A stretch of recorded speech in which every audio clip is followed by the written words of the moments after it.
24 heures après son ouverture, la grande surface destinée aux consommateurs à très faible revenu va provisoirement fermer ses portes. Zaïre, l'aide humanitaire pourrait être enfin acheminée et éviter la plus grande tragédie de l'histoire humaine, déclare le ministre des Affaires étrangères, Hervé de Charette. L'actualité, c'est encore la suite de l'affaire de pédophilie de Calais, un attentat de la mafia à Moscou et la commémoration du 11 novembre 1918. Madame, Monsieur, bonsoir. Sous la pression de la France et de l'Union européenne, la possibilité d'acheminer l'aide humanitaire aux réfugiés installés au Zaïre semble sur le point de se débloquer enfin. Et cela malgré les réticences américaines qui n'ont toujours pas décidé de donner leur accord à l'envoi d'une force militaire multinationale. Et pourtant, les premiers documents qui nous parviennent de la région des camps montrent combien cette décision est urgente à prendre. Isabelle Staes. Les couleurs des Nations Unies flottent encore sur le camp de Katalé. Katalé, à 50 km au nord de Goma, est aujourd'hui détruit, désert. Il y avait ici 200 000 réfugiés. Certains n'ont pas eu le temps de fuir les combats. Sur la route qui mène à Goma, la même horreur. Partout des cadavres, des réfugiés massacrés, avec pour seule sépulture le caniveau. Dans la zone contrôlée par les rebelles Tutsis, les camps de réfugiés sont vides. Les rescapés, combien sont-ils aujourd'hui? Plus d'1 million, dit-on, qui errent, s'enfoncent dans le Zaïre, sans nourriture, sans eau, agonisants. Des réfugiés devenus les otages des groupes armés. Seules quelques centaines sont arrivés aujourd'hui jusqu'à la frontière du Rwanda, à Gisenyi. Après 6 jours d'errance, ils ont choisi de rentrer dans ce pays qu'ils avaient quitté il y a 2 ans, après le génocide. Comme tant d'autres, cet enfant a été blessé par balle. Les réfugiés accusent aujourd'hui leurs compatriotes, les miliciens Hutus qui contrôlaient les camps, d'avoir tiré sur ceux qui voulaient rentrer, ici, au Rwanda. Sur place, les associations humanitaires sont de plus en plus impatientes d'intervenir et on annonce ce soir que les rebelles Tutsis en conflit avec l'armée zaïroise sont décidés à ouvrir un couloir humanitaire sous surveillance d'une force internationale. À Kigali, Laurent Boussier. Laurent, la situation ce soir. Oui, écoutez, ce qu'il faut bien comprendre, Daniel, pour mesurer l'ampleur de ce drame, c'est que la quasi-totalité des réfugiés qui étaient dans le camp dont on vient de parler, et dans les autres camps d'ailleurs, sont maintenant depuis 12 jours en errance totale dans les collines, dans les forêts avoisinantes au Zaïre. Ils sont sans vivres, sans médicaments et souvent avec comme seule eau potable l'eau de pluie. On imagine l'état dans lequel ils sont. Pendant ce temps-là, les organisations humanitaires se heurtent toujours au refus de pouvoir les aider, de pouvoir les assister. Les organisations humanitaires en font la demande tous les jours. Pour l'instant, il y a des blocages. Il y a quelques instants à peine, l'envoyé spécial des Nations Unies, M. Chrétien, est revenu ici à Kigali. Il a rencontré quasiment tous les acteurs de ce drame, toutes les personnalités de la région, les Tanzaniens, les Ougandais, les Zaïrois et évidemment les Rwandais. Il a même eu au téléphone, paraît-il, les Américains et les Français, mais il est revenu sans solution. On espère que les choses vont se débloquer le plus vite possible. De toute façon, pas avant demain. Et pendant ce temps-là, les gens continuent à mourir. Merci Laurent. Depuis le début du conflit, la France pousse ses partenaires en Europe et aux Nations Unies à intervenir. Ce soir encore, le ministre des Affaires étrangères français, Hervé de Charette, intervient de nouveau. Hervé de Charette. On a voté il y a 2 jours une résolution qui va dans le bon sens. Mais bon, pardonnez-moi de vous dire que je suis un peu impatient. Parce que c'est bien les résolutions. Les bonnes intentions, c'est utile, mais il faut passer aux réalités, il faut agir. Alors que justement, qu'est-ce qui fait qu'on ne peut pas agir? Parce que les Américains ne sont pas directement engagés? L'Europe est capable d'y aller seule. Si vous voulez parler en termes de force, l'Europe est tout à fait capable de le faire. Mais je répète, une telle intervention dans une partie du monde, une région de l'Afrique, où il y a de graves tensions, où il y a des conflits armés, n'est possible que s'il y a une sorte d'accord général de la communauté internationale et d'abord des pays de la région. Vous ne pouvez pas agir à leur encontre, sinon vous allez, non seulement vous ne résoudrez pas le problème, vous allez aggraver la crise. En France maintenant, Crazy George à Bobigny en Seine-Saint-Denis, l'enseigne de cette grande surface d'électroménager, de meubles destinés aux budgets les plus modestes, n'aura brillé que 24 heures. Son système de paiement, pratiquement rien à l'achat, mais jusqu'au double du prix à terme, a choqué. Et ce soir, le ministre des Finances, Jean Arthuis, annonce que les propriétaires du magasin vont devoir provisoirement fermer leur établissement. Sébastien Vibert, Christian Leroux. Ce devait être une ouverture en fanfare. Et pourtant, le magasin venait à peine d'ouvrir ses portes que déjà les critiques s'abattaient sur son nouveau système de location-vente, très souple mais aussi très coûteux pour les clients.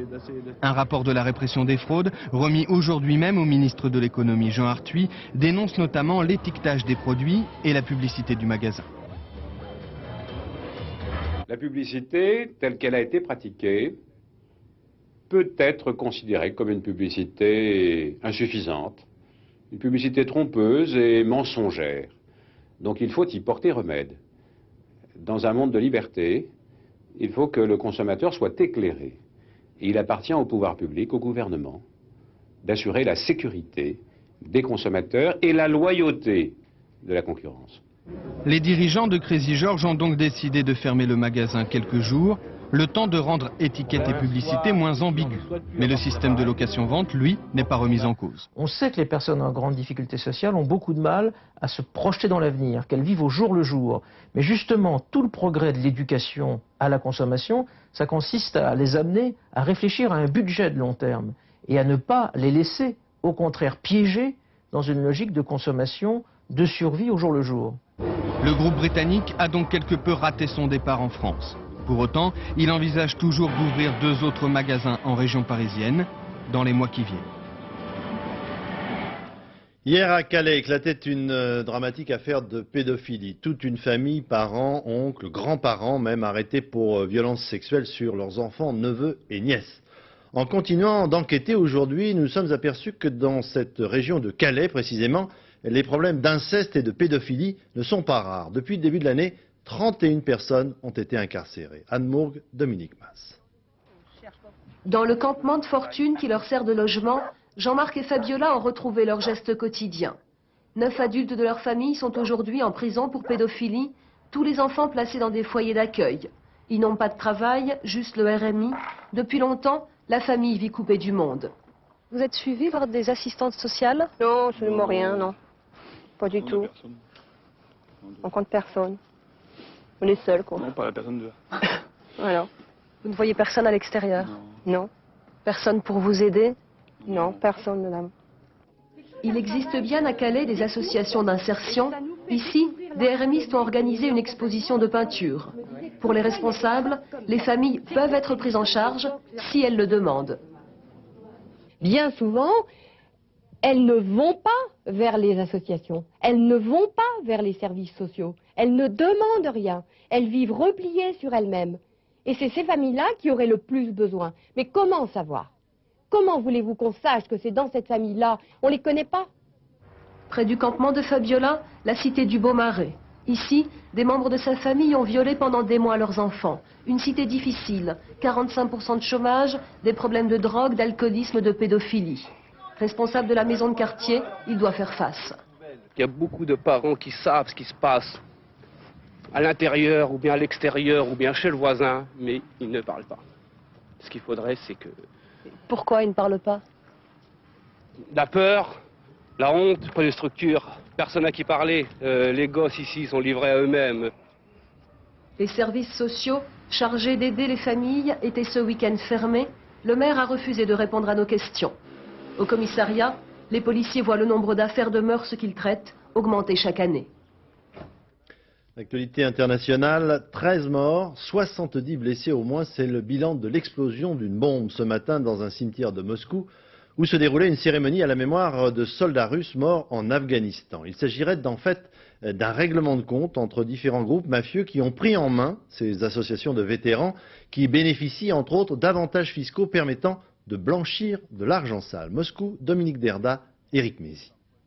Il faut chercher parfois jusqu'à 200 mètres du lieu de l'explosion les restes des corps déchiquetés. La bombe était de forte puissance, l'équivalent de 2 à 3 kilos de TNT, enfouie sous une table dans le cimetière de Kotliakovski au sud de Moscou. À 12h35, non loin de là, quelqu'un appuie sur la commande du système de mise à feu. 13 morts, des dizaines de blessés, tous d'anciens d'Afghanistan et leurs familles, venus lever leur verre à la mémoire de leur chef Mikhail Lichodei, mort il y a tout juste 2 ans dans un attentat à la bombe, lui aussi. En 8 ans de métier, disent policiers, j'ai jamais vu ça. Jamais. Ça, C'est une véritable guerre des gangs entre anciens soldats devenus hommes d'affaires, hommes de main, des bandits de gros calibre. Mikhail Likhotey était le président de la Fondation des Invalides de la guerre d'Afghanistan, une association caritative devenue en quelques années un véritable empire. Sous prétexte de venir en aide aux vétérans handicapés, aux veuves, aux orphelins de guerre, elle avait obtenu de Boris Yeltsin un privilège inestimable, celui de pouvoir importer sans la moindre taxe douanière vodka, cigarettes, matériel électronique, voitures, vendus à des prix défiant toute concurrence sur le marché russe. Un tel pactole, des millions de dollars ne pouvaient laisser indifférent. Après l'assassinat de Likhotey en novembre 1994, ses partisans de toute évidence cherchent à le venger. Il y a un an, son principal rival échappe de peu à un attentat. Le carnage du cimetière de Kotliakovski est un épisode sanglant de plus, mais probablement pas le dernier, dans la guerre que se livrent les anciens d'Afghanistan. Jean-Paul II, visiblement bien remis de son opération de l'appendicite, a fêté aujourd'hui à Rome le 50e anniversaire de son ordination en 1946 à Varsovie. À cette occasion, il avait invité 1500 prêtres qui, comme lui, ont été ordonnés cette année-là. Rome, Alain de Chalvron. Pour le 50e anniversaire de son ordination, Jean-Paul II a bien fait les choses. Depuis 10 jours, ce ne sont au Vatican que fêtes, prières et manifestations diverses, avec ce matin l'apothéose à la basilique Saint-Pierre. Une messe solennelle concélébrée par 1500 prêtres, évêques et cardinaux ordonnés comme le pape en 1946 et venus du monde entier. Ils sont rassemblés ici vêtus de simples aubes blanches comme au jour de leur ordination. Après la cérémonie, depuis le balcon de la basilique devant 100 000 pèlerins rassemblés place Saint-Pierre, Jean-Paul II, en relativement bonne forme, a salué cette célébration eucharistique d'une singulière intensité spirituelle. On ne fête pas ses 50 ans de sacerdoce tous les jours. Et pour l'occasion, un des plus grands séducteurs du cinéma italien, Vittorio Gassman, à la recherche de Dieu après une phase personnelle difficile, a lu une prière en forme de poème écrite par Jean-Paul II. Dans la foule des pèlerins, un autre acteur français, celui-là, venu comme un simple fidèle. Je suis catholique et je viens fêter les 50e anniversaire de sacerdoce du pape. C'est une grande fête et je viens prier avec lui ici. La fête s'est terminée par un hymne à la paix, chanté par une catholique, une juive et une musulmane. Et bien sûr, par le traditionnel lâcher de colombe. Jean-Paul II tenait particulièrement à ces cérémonies d'anniversaire de son ordination. Pour lui, le moment le plus important de sa vie est celui où il est devenu prêtre. Un moment plus important que celui où il a été élu pape il y a 18 ans. Demain, la France commémorera le 11 novembre 1918, date anniversaire de l'armistice de la Première Guerre mondiale. En Angleterre, les cérémonies ont eu lieu aujourd'hui à Londres, présidées par la reine Elisabeth. Tous les participants arboraient à la boutonnière un coquelicot, la seule fleur qui continuait de pousser sur les champs de bataille pendant cette guerre.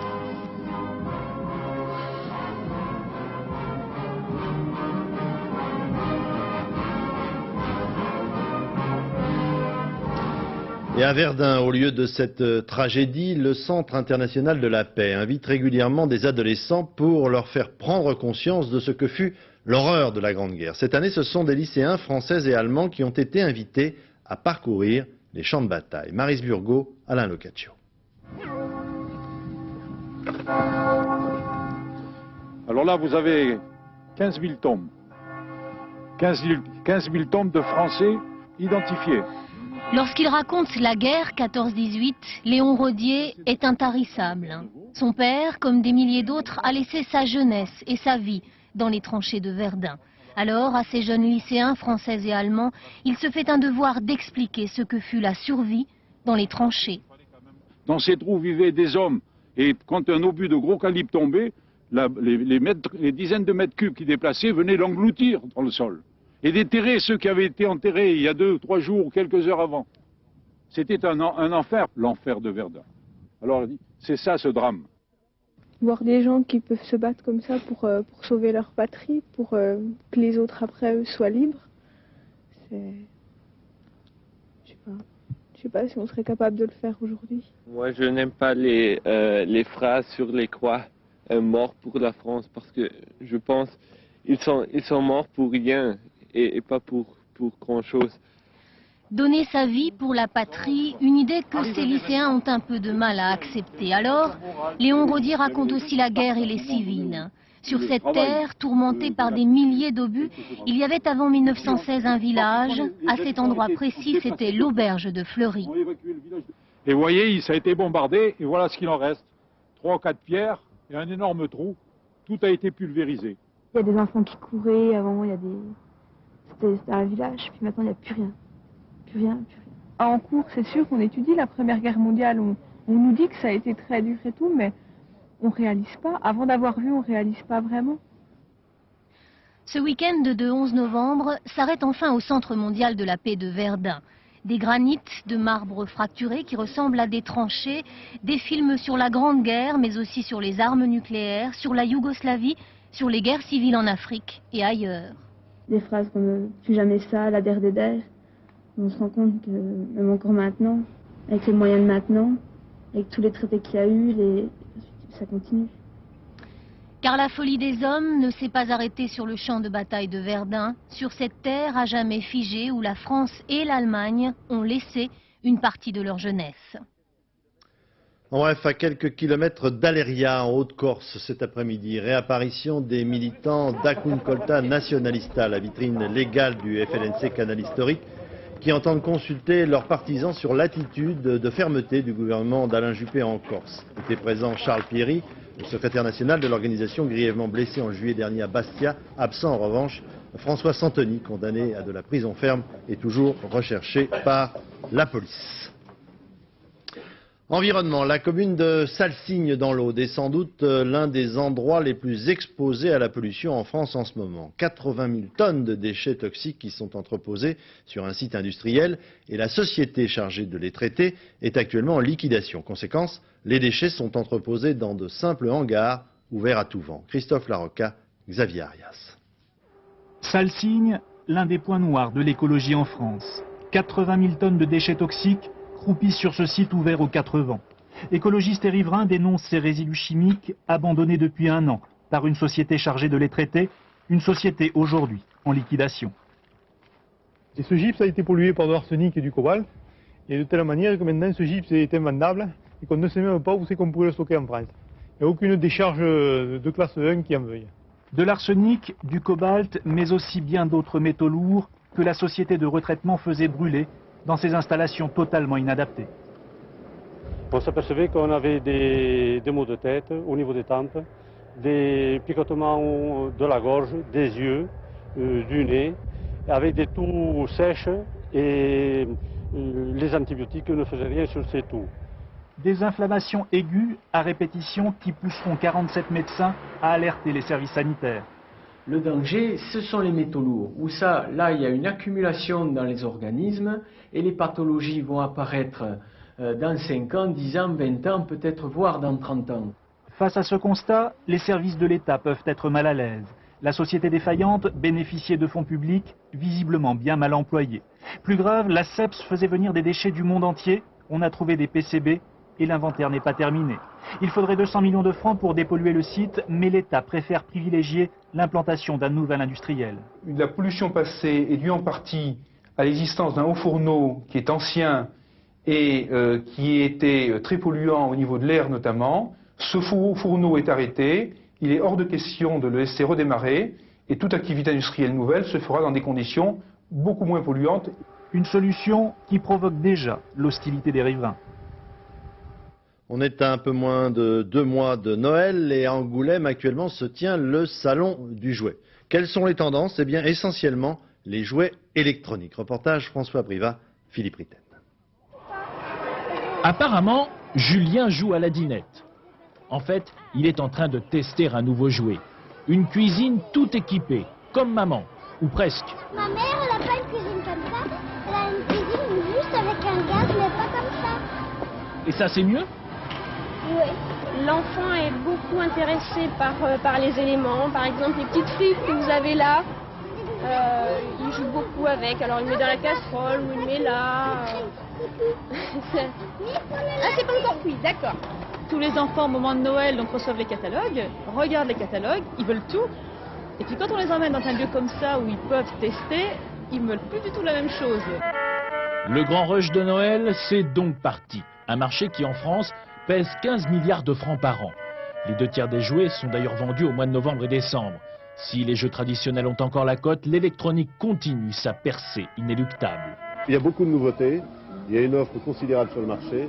Au niveau de la gamme de prix, puisque ça va de 200 à 1000 francs, donc ça reste dans des budgets abordables.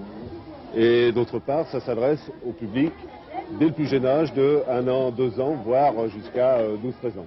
Seule nouveauté marquante, la multiplication des ordinateurs premier âge basés sur l'apprentissage de la lecture. Car du côté des enfants, on manie la souris avec aisance. Vous préférez jouer avec un ordinateur ou une poupée? Un ordinateur. Et pourquoi? Parce que c'est plus intéressant. Que tu peux choisir plusieurs jeux.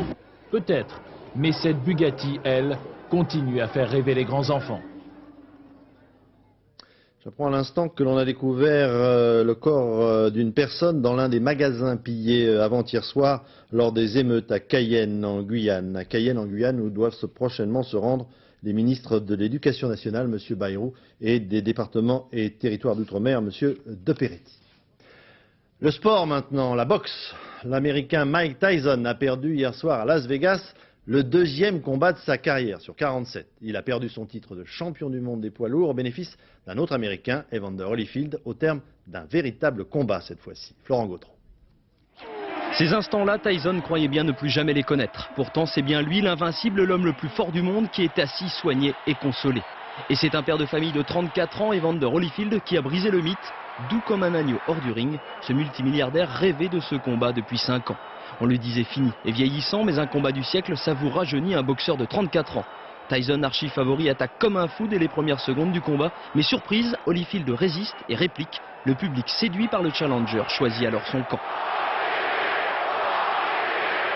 Au 6e round, Tyson est déséquilibré par un crochet du gauche. Tyson est à terre. Ça ne lui était plus arrivé depuis sa dernière et unique défaite, il y a 6 ans.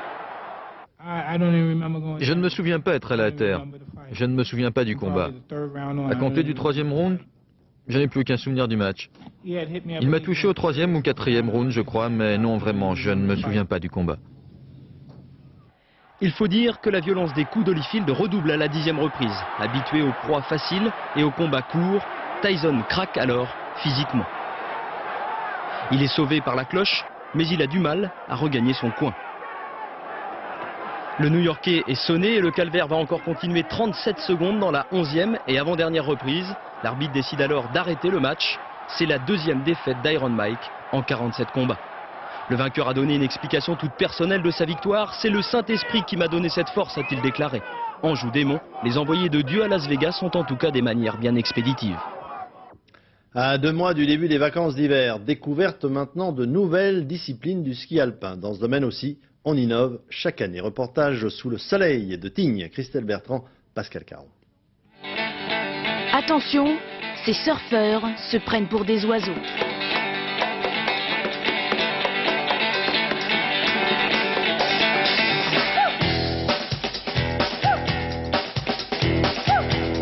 Le bigger, c'est la nouvelle tendance du snowboard. Une piste d'élan, un tremplin. Sur les planches, les rois de la glisse veulent aller toujours plus haut. On va aller en augmentant la hauteur. Ça après, c'est en fonction du cœur de chacun. Tu te sens carrément voler et des fois très peur. C'est très très peur.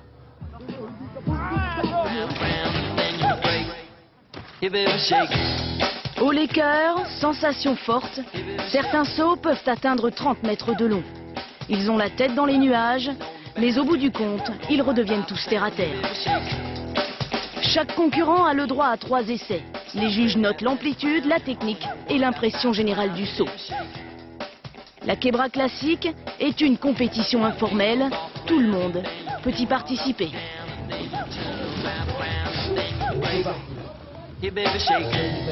Pour les professionnels, c'est une répétition générale avant le début des épreuves officielles de la Coupe du Monde qui commence dans un mois. Pour les amateurs, c'est un bon bol d'air avec un zeste de frayeur à 3500 mètres d'altitude. Le groupe automobile japonais Toyota organise chaque année pour ses cadres, ses ingénieurs, une sorte de séance de défoulement. Chacun y va de son idée, même la plus saugrenue, et parfois certaines sont retenues. Jean-Claude Dallanic. Quand les ingénieurs de Toyota marchent sur la tête, cela donne par exemple une voiture qui marche sur le bout des doigts. Pour une fois, la règle du jeu était de faire n'importe quoi.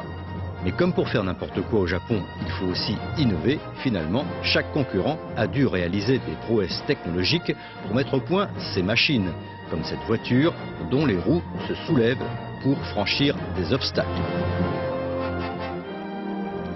Extraordinaire aussi cet équipement de robot qui va, en quelques secondes, regardez bien, se transformer en fauteuil roulant.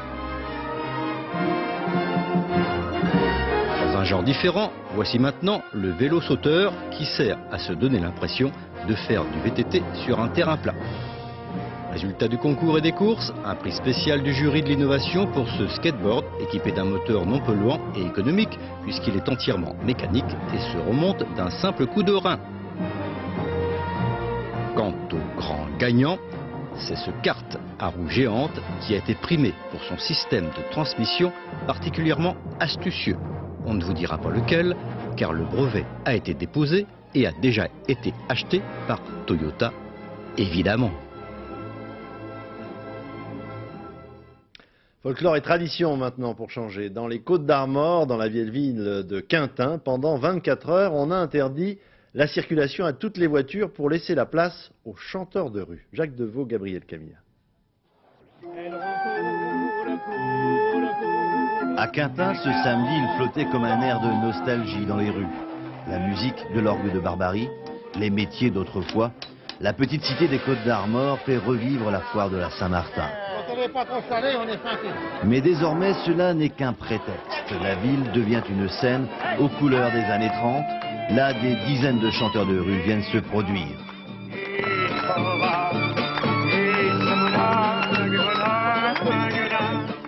Moi, je ne chante pas ce qui paye, je chante ce qui me plaît surtout. C'est pour ça que je fais ce métier-là. Je fais ce métier-là pour être libre. Donc, tu as le choix de tes chansons. Mais l'art de la chanson de rue, c'est aussi de faire participer le public. Tout le monde aime chanter. C'est pour ça qu'il y a cette grosse vague de karaoké, que c'est de la merde totale. Alors moi j'ai fait du karaoké à l'ancienne, à l'antique, et puis c'est quand même vachement plus sympa. Et quand le public reprend, c'est super. Oh, c'est alors qu'est-ce qu'on chante, ils vont me le dire là. C'est pas commencé, chef. La foire, c'est aussi l'occasion pour de drôles d'équipages de partager leur passion de la musique. Il y a longtemps que vous jouez ensemble. C'est la première fois, on se connaissait pas avant ce matin. Et c'est moi qui les ai embauchés. Il y a bien eu quelques couacs, mais l'essentiel, c'était de passer du bon temps. Ainsi, au coude à coude, amateurs et professionnels ont poussé la chansonnette. Et il faut croire que le spectacle était de qualité, à en juger par la foule qui arpentait les rues. Lorsqu'on prononce le nom de Sarlat dans le Périgord, on en a déjà l'eau à la bouche. La capitale du foie gras organisait ce samedi et dimanche son festival des arts de vivre qui va de la gastronomie au 7e art, le cinéma. Nicole Cornu-Langlois, Marc Millet. C'est le cinéma qui compte, mais quand même cette ville est super. Alors venez-y, peut-être pas cette année, l'année prochaine. Hein? Puis il y a pas de bonnes choses à manger. Venez, suivez-moi. Vous avez raison, Annie. Dans ce festival de l'art de vivre, les oies sont plus envahissantes que les stars et deviennent les pôles d'attraction sous toutes les formes. Vous êtes producteur. Tout à fait. Voilà, on est producteur d'oies et producteur de cinéma. Voilà, on a le tout pour faire un mot. Ouais. Et voici justement un producteur heureux, déjà 70 000 entrées pour un air de famille. Encore une laisse? Eh non, c'est un collier, chérie. C'est beaucoup trop luxueux pour un chien. Non, c'est pour toi, c'est pas pour le chien, c'est pour toi. C'est un peu notre travail, un peu de missionnaire du cinéma, c'est d'aller partout où les gens ont l'enthousiasme pour défendre notre cinéma et qu'il n'y a plus besoin d'être défendu parce qu'il marche bien. Donc c'est un peu ça l'art de vivre, c'est de rencontrer partout, dans n'importe quelle ville, des gens de talent. C'est le cas de Florence qui fabrique elle-même pain et confiture. Quand on produit, on essaie que ce soit bon et puis on essaie d'inventer un petit peu. Alors le goût, hein, tout ce qui est cuisiner, c'est aussi un art. Et c'est l'art de la table que l'on retrouve dans la plupart des films de ce festival. C'est aussi autour d'une table que se retrouvent les comédiens du film du chanteur Bernie Bonvoisin.